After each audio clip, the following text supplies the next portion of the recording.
President Mahama launches Made in Ghana products.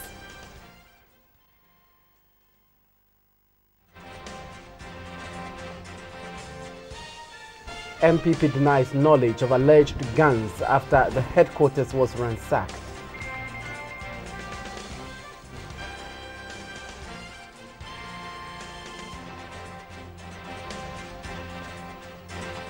And in Kenya, President Uhuru Kenyatta declares corruption a national security threat.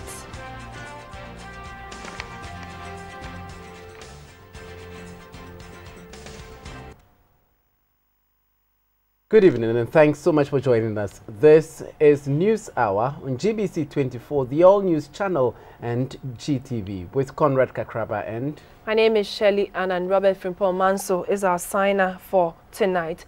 The President, Mr. John Mahama, has launched Made in Ghana products with a call not only on Ghanaians to patronize locally made products, but also for the producers of goods to meet the expectations of consumers. The President said indigenous service providers should also compete in the marketplace by being mindful of quality delivery and skills. The launch goes with rebranding Ghana in many aspects so as to give the nation a competitive edge on the international market. Here's a report by Napoleon Atukito. We'll bring you that story in the course of the bulletin. Pantang Hospital in Accra is saddled with problems, a major issue being the encroachers on its lands. Hospital authorities say private developers have taken over the peripherals of the land which was left for future extension of the road in front of the hospital.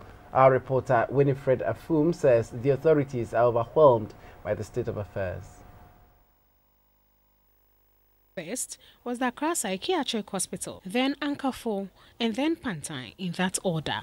Pantang Hospital was originally to be a Pan-African mental health village, hence the acquisition of 344.64 acres of land to suit the purpose. The hospital is responsible for the treatment, welfare, training and rehabilitating demands of the mentally ill.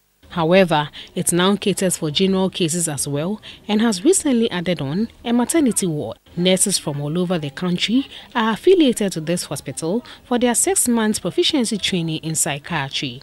Structures started during the era of Ghana's first president, Dr. Kwame Nkrumah.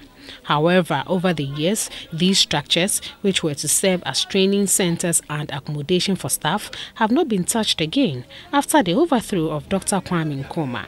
This uncompleted underground building was supposed to be a training center and hostel for students, but has been abandoned for more than 4 decades now. The hospital authorities have constructed makeshift classrooms out of it using discarded wooden boards. Accommodation for hospital staff is poor, to say the least. Many of them have put up makeshift structures for their families since construction of the building to accommodate them has been abandoned. The boys' quarters of these buildings have also been turned into a school at Pantang.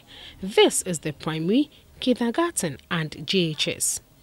Encroachment is another big issue the hospital is saddled with, and the hospital's administrator, Mr. Charles Ejay, says the hospital is swamped by problems. There's a land line between the hospital and the main road, which we see as a buffer zone.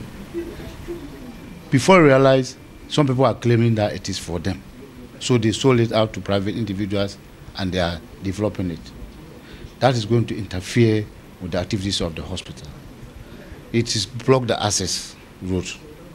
Also, we don't know what type of development that is going to come there, whether private, commercial, residential businesses, pubs, maybe what do we call it, discos.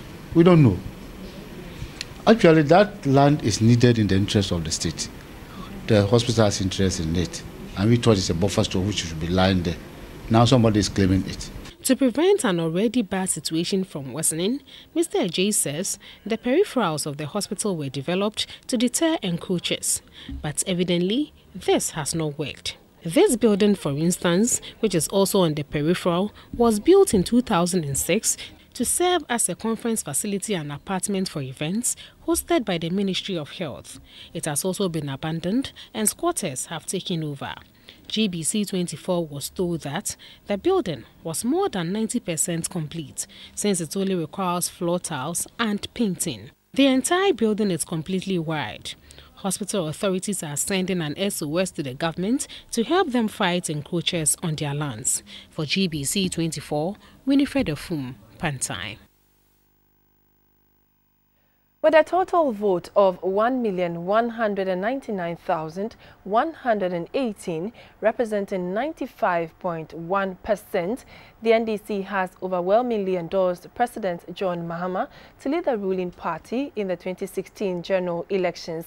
In a speech after the results were announced by an official from the Electoral Commission at the party headquarters at Adabraka, President Mahama said he was humbled and pledged his all for victory in the 2016 polls. The weekend of Saturday, 21st November 2015 and Sunday, the National Democratic Congress NDC held its presidential and parliamentary primaries with an expanded electoral college. For the first time, all card-bearing NDC members were allowed to cast their ballot. The president went into the contest unopposed but had to be endorsed per the rules of the party. Out of a total of 1,286,728 party members who cast their votes in 265 out of the 275 constituencies, 1,199,118, representing 95.1%, voted yes to endorse President Mahama. 61,836, representing 4.9%, voted no to President Mahama's candidature. 25,774 ballots, representing 2%, were rejected. President Mahama acknowledged the confidence reposed in him by party members, promising to do more for all Ghanaians. It has been a challenging 3 years. An election petition that created uncertainty and dragged on for 8 long months. Market fires that affected almost every region of our country. Nationwide strike actions, serious challenges with the economy, and most serious of all, a power shortage which is still with us. These are just a few of the challenges that have confronted the early years of my administration. As leader of our party, not all our members would have agreed with my style of governance or the decisions I may have made. But yet I believe that we have the same objective and we need to work together to achieve our shared dream. Working together in these presidential and parliamentary primaries, we have achieved something very beautiful. By this endorsement, President John Mahama becomes the latest to join the 2016 race for the highest office of the land. Some selected vegetable growers from Kentin Krono in the Kumasi metropolis have been educated on the harmful effects of chemicals on the vegetables. This was to help reduce the impact of vegetable poison, which is the result of wrong application of chemicals on their farms.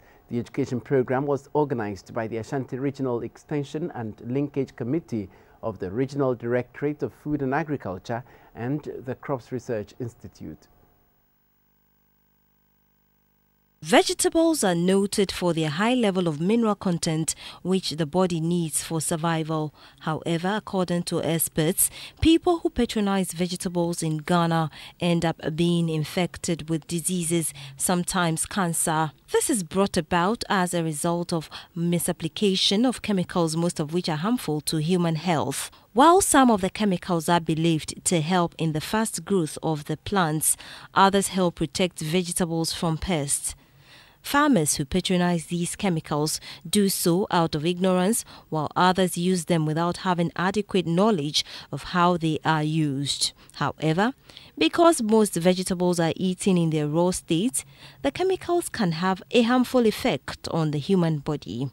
Though growers of vegetables such as lettuce, pepper, garden eggs and cabbage appreciate the need to always apply non-poisonous chemicals on their farms, lack of education on the quality and quantity as well as when and how to apply the chemicals remain a challenge. It is for this reason that farmers were educated on the use of chemicals on their farms. They were also schooled on how they can protect themselves.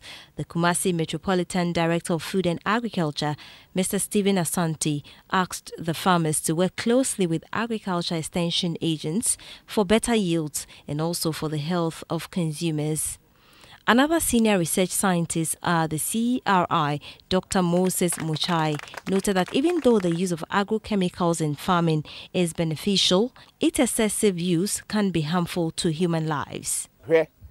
Yanamo ye ebra ye dua na ye ton atoso die se de nyina ye benya ho emfa so enti de medi kan na maka ne se e wo se ye bossa na ema nyina ho ban ni nyina ne se ye bobo modern se ye be ma akofom enti ye se instead of control no na no ye can be say managing the pest at below economic injury level said the be ya na omo enya dodo na omuntime ensay ade.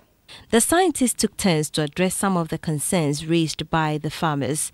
The farmers blamed the problems on the traders who buy the vegetables, while others blamed the agrochemical dealers for not having enough knowledge about the judicious use of chemicals. The 4th Annual Excellence Awards and 8th Presidential Dinner Dance of IPR has been held in Accra. It was on the theme Public Relations and Peaceful Elections, My Role, Your Role. There were various awards, including the PR Personality of the Year, which was won by Ms. Joyce Aye, and PR Discovery of the Year, won by Mrs. Gifty Bingley. Institute of Public Relations Ghana, now under the presidency of Ms. Elaine Sam, held an Excellence Awards and Dinner Dance on Friday. The Managing Director of Stanbic Bank, Mr. Alhassan Andani, addressed the roles PR practitioners would have to play in connection with the 2016 presidential and parliamentary elections.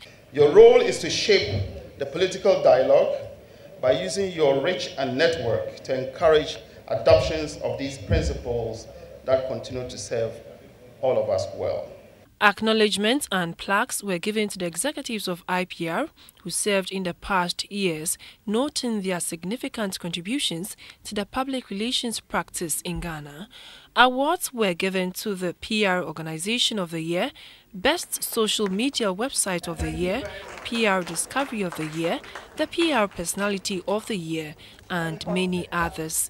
The winner of the PR Personality of the Year award, Madam Joyce Aye, spoke about the need for truth and excellence in the practice.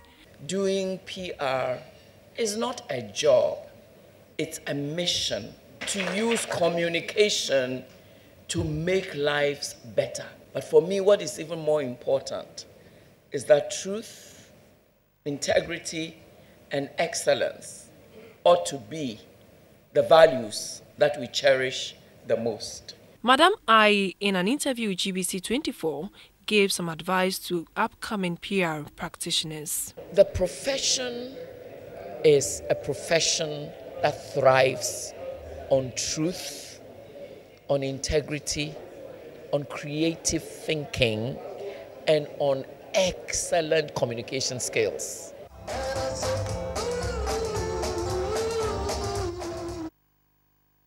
Hour on GBC24 in GTV. We have business coming up after the break. Please stay with us.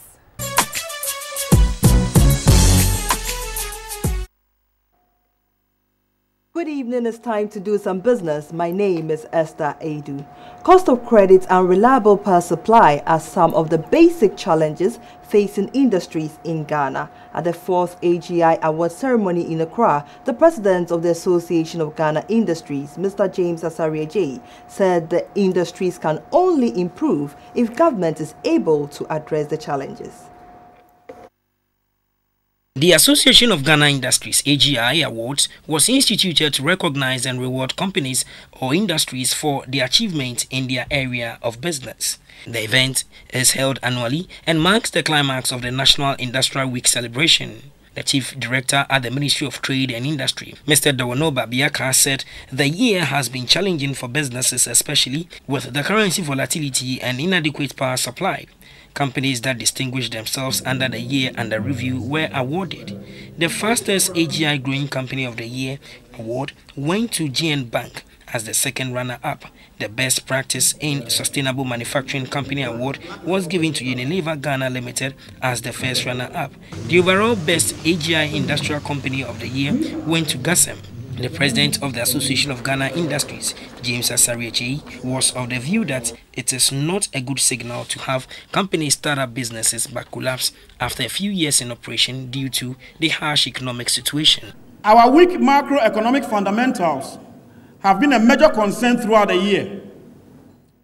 AGI does not believe that inflation targeting, which has become a key policy tool for the central bank, resulting in persistent increase in policy rates, now at 26%, has worked. As this has always led to increasing cost of doing business in the country and hence unattractive to investors, both foreign and local. The Strategy and Corporate Affairs Director of GASEM, Dr. George Dawson Amwa, was happy that the company's achievements have been recognized by the AGI. Our financial contribution annually is over 250 million Ghanaian cedis in terms of direct and indirect taxes. So putting all these together, we deserve this award. The AGI Awards was launched 6 months ago under the theme Patronizing Made in Ghana Products to Build Strong Industries. The Asantehene Otumfuo Osei says banks must put in place pragmatic programs and policies for their sustenance. Otumfuo Osei gave the suggestion when the executive management of First Capital Plus Bank called on him at Menchia in Kumasi. The delegation from First Capital Plus Bank, led by the managing director, Reverend Fitzgerald Odonko, was at Menchia Palace to pay homage to the Asantehene and inform him of the intention to rebrand the bank. First Capital Plus was given a Class 1 universal banking license to operate as a universal bank from August 2013 after running as a savings and loans company since October 2009. Currently, First Capital Plus Bank has 18 operational branches in total, with 1 located in Kumasi. The bank's rebranding is a result of restructuring in order to be more competitive in the market.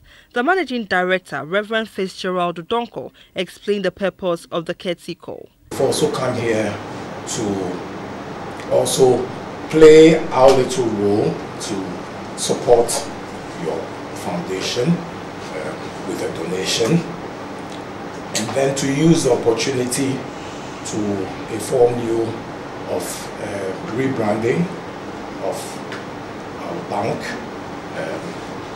on the 1st of December, which will be done in Accra, and to formally invite you to that event. Otumfuo Osei said one sure way for banks to keep up with the competition is to improve their customer service, to attract new ones and to maintain existing ones. Savings and loans for our free mobile. Said the name see no necessary bank. Before the Sika savings and loans, we see no ash. Tinina Nipani has year best and best and Pahadi Mikwa there was some chance and He also says there should be regular orientation and refresher sessions of all staff to ensure excellence in customer services as a culture and not a tool for doing business. The bank presented a check of 20,000 Ghana cedis to the Tumfor Charity Foundation. The president, Mr. John Mahama, has launched Made in Ghana products with a call not only on Ghanaians to patronize locally made products, but also for the producers of goods to meet the expectations of consumers. The president said indigenous service providers should also compete in the marketplace by being mindful of quality delivery and skills. The launch goes with rebranding Ghana in many aspects so as to give the nation a competitive edge on the international market. Napoleon Atukito reports. Of Made in Ghana products in 1998 fell through shortly afterwards. However, it did raise fundamental issues about Ghana's economy. Now, the Mahama administration has relaunched Ghanaian goods and services again, challenging local producers to meet product quality for which the local market is exacted to patronize. Ghana, like most other countries which were colonized, was bequeathed with an economic structure tailored to supply just raw materials for the advanced manufacturing economies in Europe. While many of these countries are struggling to reverse the trend, local taste for foreign products is compounding the problem. Both scenarios result in balance of payment deficits. President John Mahama, who is campaigning on the platform of transforming the economy, appears dead set on this path, constituting a steering committee chaired by the Trade and Industry Minister and then performing the launch of the agenda for locally made products to be given the utmost attention by the consumer. I'm an unrepentant believer in Made in Ghana goods. And I make a conscious effort. It's only that now, because of my position, I can't go to the mall and other places. Otherwise, when I was the dutiful husband being asked to buy things, I consciously looked for Made in Ghana products anytime I went out. But still, I query. When I go to the bathroom and there's some imported soap, I ask, why didn't you buy geisha? I like geisha, it's not bad. And it's a big soap. It takes a long time before.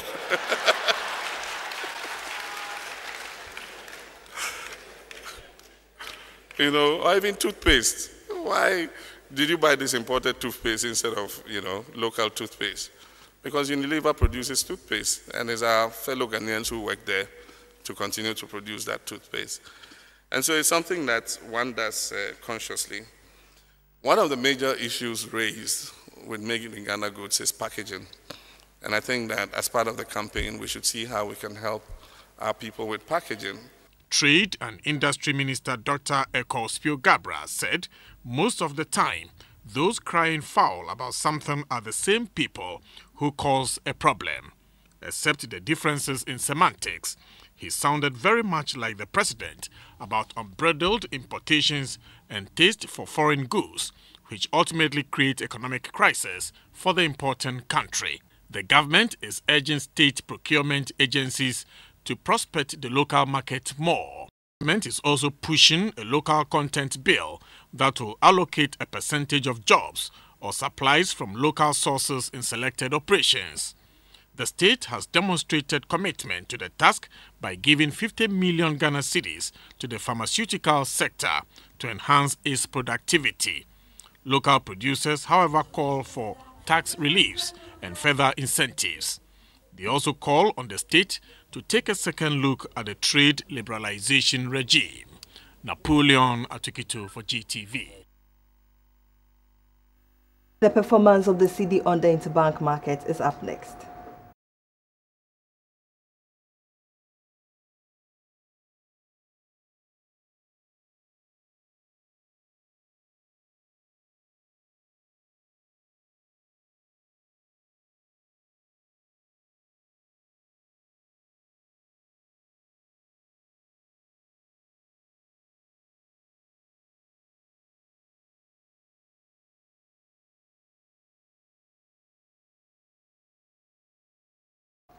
And now to the international markets for the commodity prices.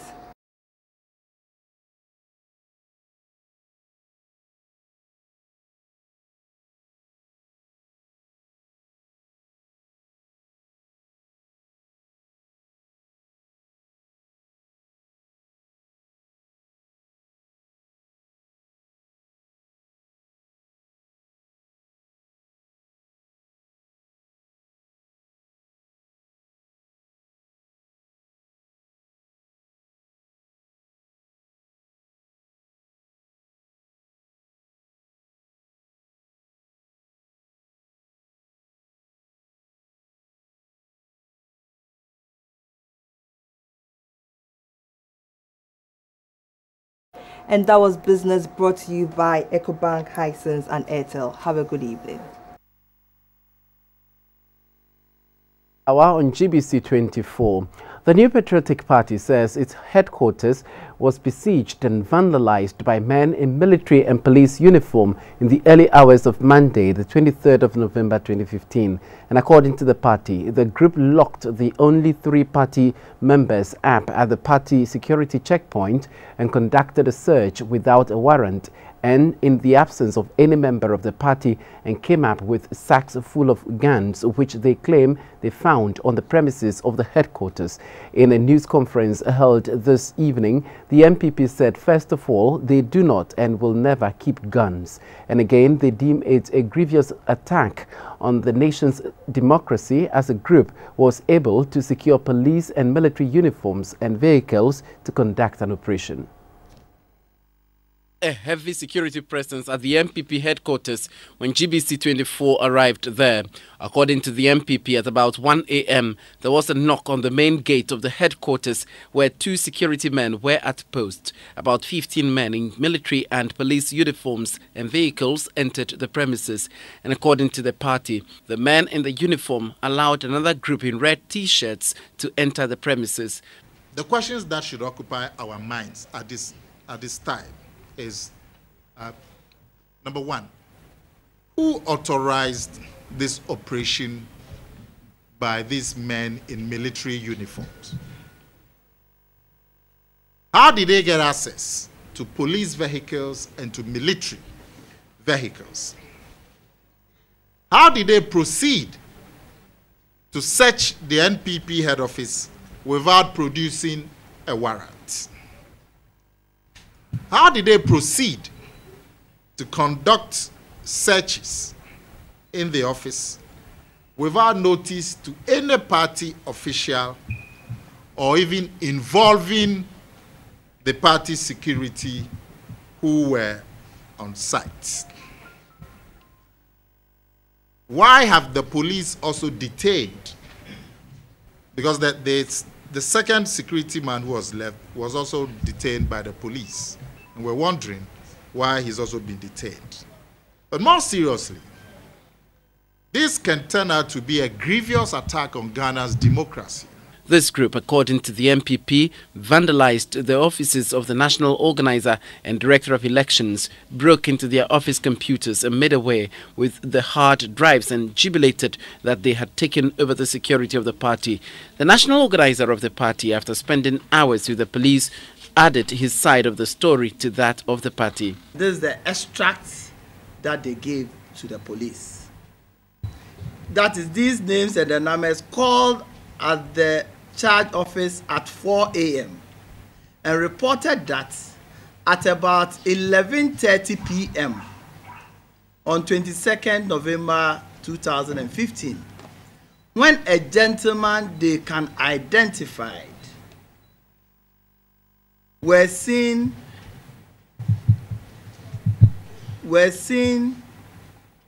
to have organized them at Odoko in 2 buses and asked them to board the said buses to attend a party at Asalam Down at MPP office.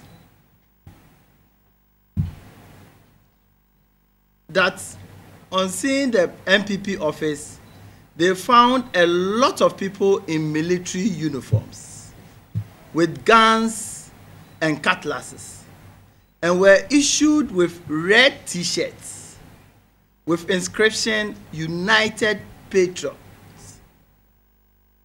and at the back written MPP Victory 2016, Peace and Unity.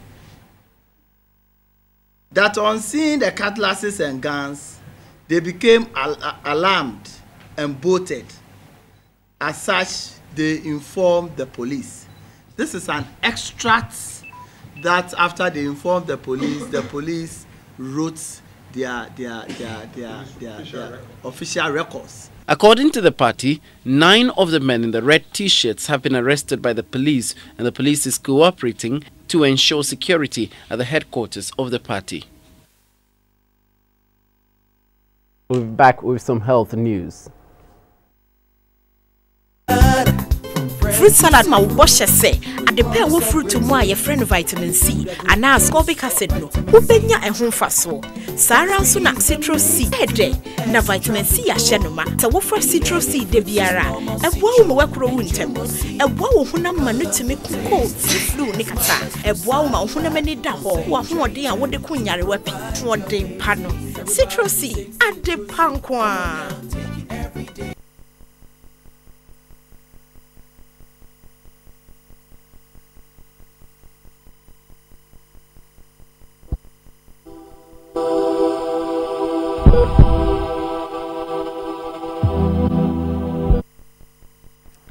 Welcome back to the health segment.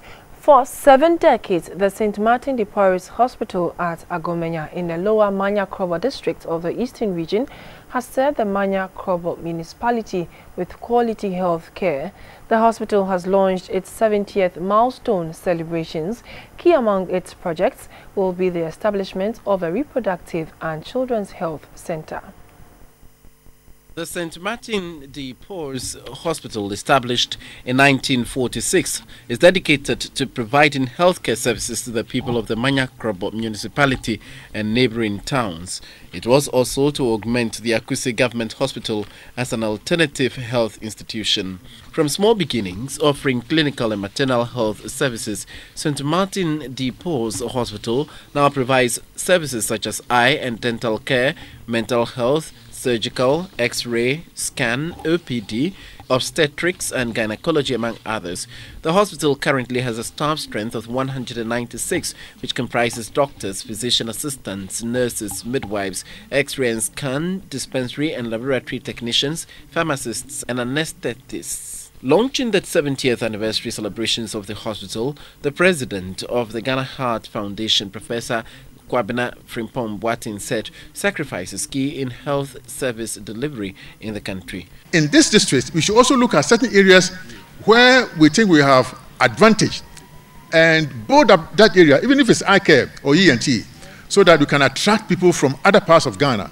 Let us not think that we are only offering services to people in Manya Krobo, but that Ghana, West Africa, indeed the world should be our focus, so that we will develop 1 or 2 areas to the extent that people will find it attractive to come to this district to access healthcare. Professor Frimpong Boateng also touched on the use of technology in the health sector. The sword was cut for the construction of the Reproductive and Child Health Center at the hospital to celebrate 70 years of providing quality healthcare services. Ejumako Achiso in the Central Region now has a multi-million Ghana City Health facility donated by the Salvation Army Church. This is a predominantly farming community which hitherto had to trek long distances to nearby cities for medical care.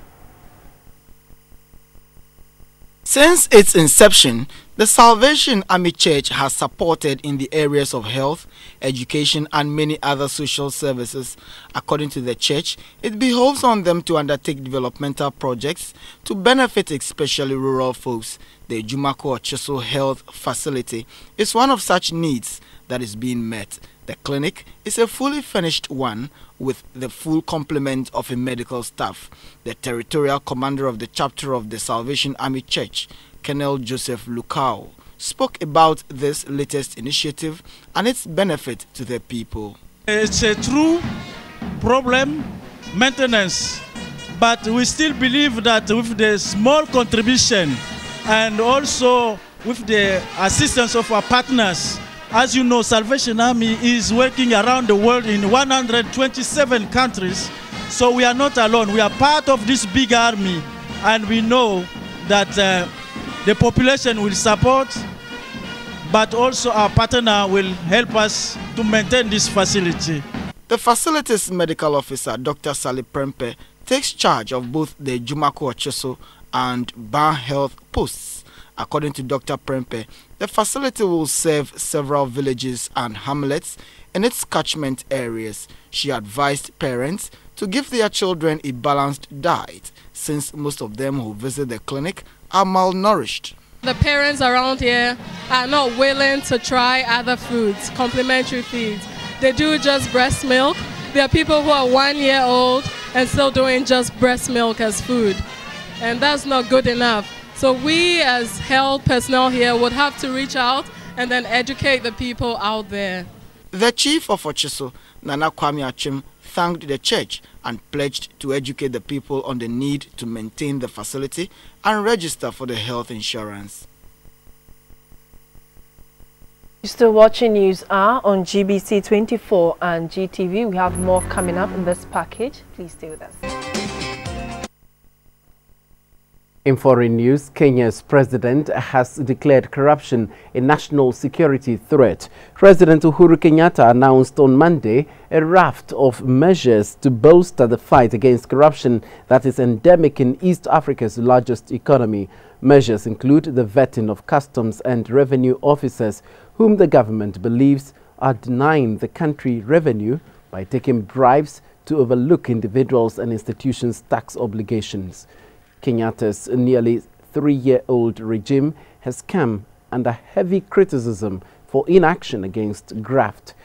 Kenya ranked a low 145 out of 174 countries in Transparency International 2014 Index of Perception of Graft among countries.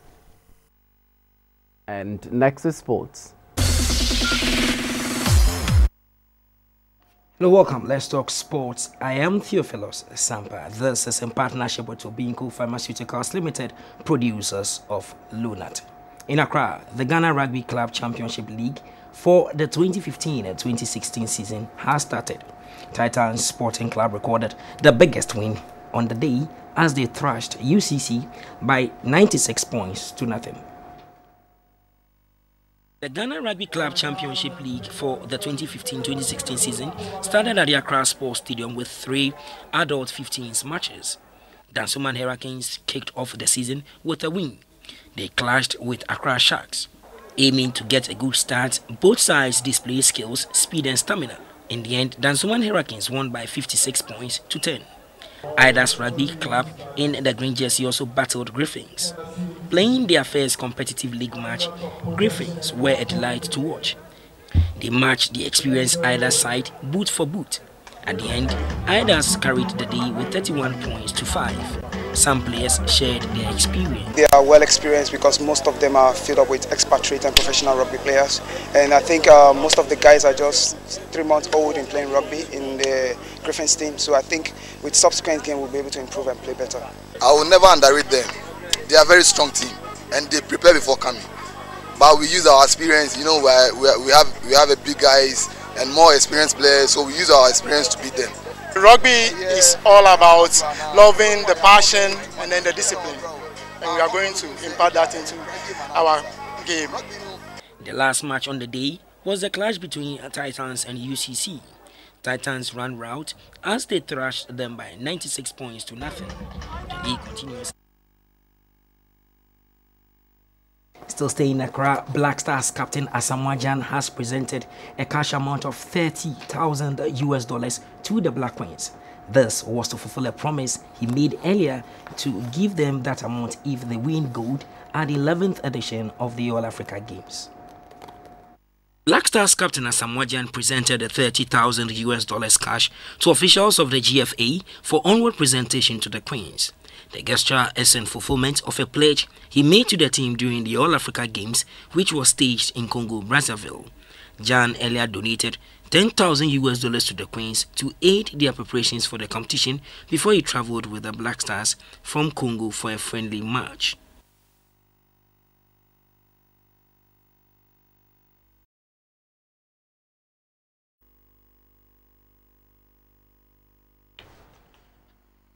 Time now for some entertainment. Over the years, Ghanaians have sampled different types of music genres outside their own, but orchestral and opera-based way music has not received much attention, but a collaboration between the Accra Symphony Orchestra and the Lumina Classical Group is set to change the tide.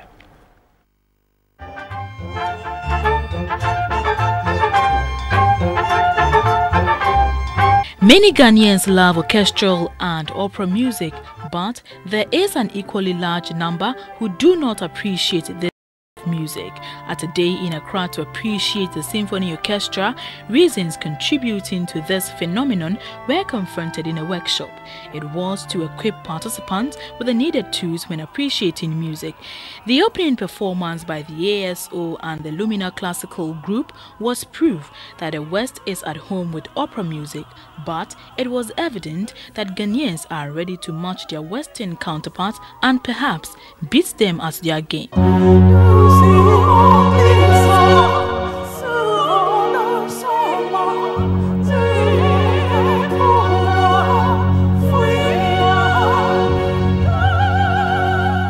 The Afro Maestros Orchestra Group also thrilled the audience with a soothing rendition of the popular Ewe lullaby, Tutu Bovi.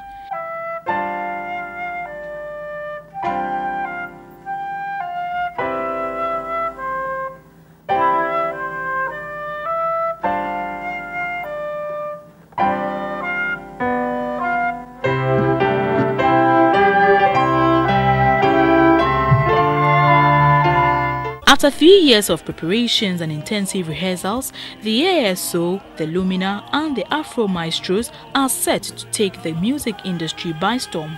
With a number of activities scheduled for December this year, these groups have not limited their boundaries. According to Professor Emeritus Kabnanketia, adapting the use of foreign instruments is necessary to transform Africa's indigenous music, but he had a word of caution.